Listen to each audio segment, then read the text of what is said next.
Hi, everyone. Mark Plunkett, the pastor of Heritage Presbyterian Church, with another of our 2-minute Bible lessons. This one comes from the Old Testament, from the book of Nehemiah.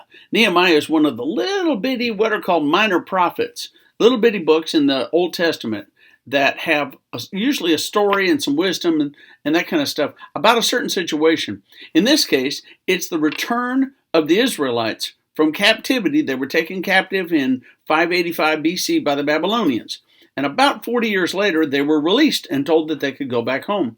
Well, when they got to Jerusalem, they found the whole place was just destroyed. And they were not safe. There were all kinds of enemies around them, and there wasn't anything to eat, and they were in terrible shape. So the high priests got together, Nehemiah and Ezra, and they got the people working. And the first thing they did was they rebuilt the wall. And people tried to stop them from outside and this kind of thing, but they had permission from Cyrus the Great, the man who had taken over from the Babylonians, and his word was law, so they were allowed to rebuild the wall.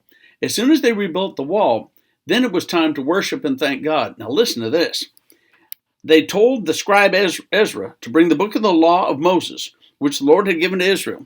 And he brought the book before the assembly, both men and women, everyone who could hear with understanding.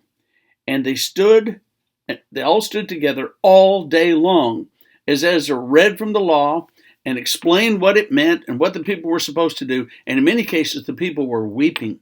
It had been so long since they had had any instruction. But some of the priests, while they were in Babylon, they also maintained what they used to know. They kept training themselves. They kept training younger people so that when they got back to their promised land, when they got back to their country, they hoped they could continue worshiping God as they had before.